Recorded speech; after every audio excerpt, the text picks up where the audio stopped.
भारत पाकिस्तान के युद्ध में पाकिस्तान को जितना नुकसान हुआ है वह सदियों तक याद रखने वाला है। लेकिन इस नुकसान के बीच पाकिस्तान को जो भारत ने गिफ्ट दिया है शायद वो पूरी दुनिया याद रखने वाली है। दरअसल जैसा कि आप सभी लोगों को पता है कि भारत और पाकिस्तान के युद्ध में दोनों देश न्यूक्लियर पावर थे। इसके बावजूद भी भारत ने एक न्यूक्लियर पावर कंट्री के बीच में घुस करके उसे तबाह किया। इसी तबाही के बीच खबर आ रही है कि पाकिस्तान के यहाँ पर न्यूक्लियर रेडिएशन फैल चुका है। अब पूरी दुनिया को ये लगने लगा कि भारत ने तो न्यूक्लियर वार किया ही नहीं, तो पाकिस्तान के अंदर न्यूक्लियर रेडिएशन फैला कैसे। दरअसल बता दें कि जब भारत ने पाकिस्तान के नूर खां एयरबेस पर हमला किया था तो उस एयरबेस पर बहुत सारे न्यूक्लियर बम और न्यूक्लियर चीज़ें रखी हुई थी।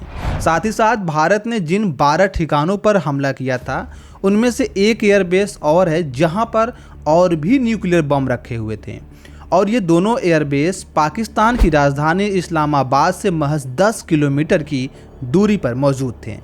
इस हमले के बाद पाकिस्तान के यहाँ पर रखे हुए न्यूक्लियर बम को डैमेज हुआ और डैमेज होने के बाद हवा में उसका रेडिएशन फैलने लगा।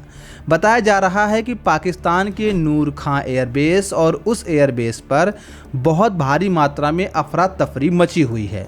इस अफरा तफरी की खबर पाकिस्तान पूरी दुनिया में आने तो नहीं दे रहा है, लेकिन ये खबर जिस माध्यम से निकल कर आई वो माध्यम पूरी तरीके से कन्फर्म है। दरअसल एक रिपोर्ट के मुताबिक पता ये चला है कि पाकिस्तान ने अभी अमेरिका, इजराइल, सऊदी अरब, यूएई जैसे तमाम देशों को इनवाइट किया है अपने यहाँ पर हमारे यहाँ जो रेडिएशन है उसे कैसे कम किया जाए। मतलब साफ है कि पाकिस्तान के परमाणु बम को क्षति तो पहुँची है, वरना पाकिस्तान रेडिएशन को रोकने वाली टीम को पूरी दुनिया से अपने यहाँ इनवाइट नहीं करता। अब इन सभी चीज़ों के बीच एक खबर ये भी आ रही है कि पाकिस्तान के अंदर जो न्यूक्लियर रेडिएशन हुआ है क्या ये हवा के माध्यम से बहकर भारत के उन इलाकों में जैसे कि पंजाब, हरियाणा, दिल्ली, हिमाचल, जम्मू कश्मीर और राजस्थान में आ सकता है क्या।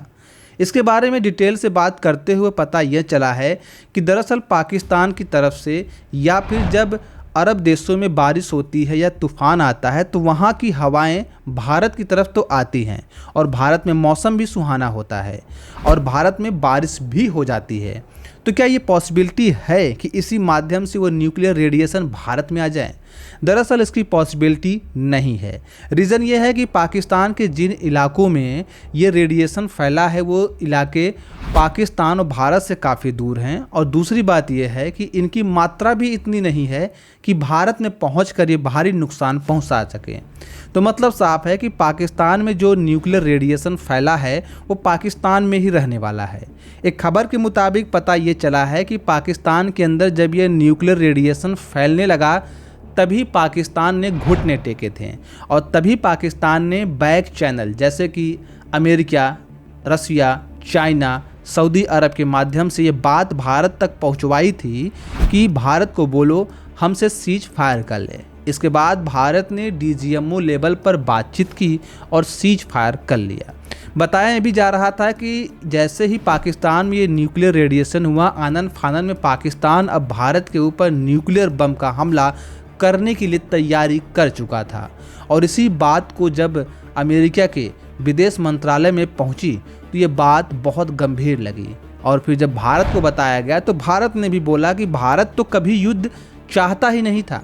ऐसे में पाकिस्तान अगर सीज फायर करना चाहता है तो हम इसके लिए शुरू से ही रेडी थे, और भारत कभी भी न्यूक्लियर वार इसलिए नहीं चाहता क्योंकि भारत के पास खोने के लिए बहुत कुछ है और पाकिस्तान जैसे भिखमंगे देश के पास रत्ती भर पैसा नहीं है।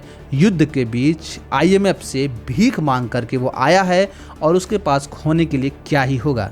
ऐसे में ये खबर बहुत ख़ास हो जाती है और पूरी दुनिया को भारत की ताकत का अंदाज़ा भी लग जाता है।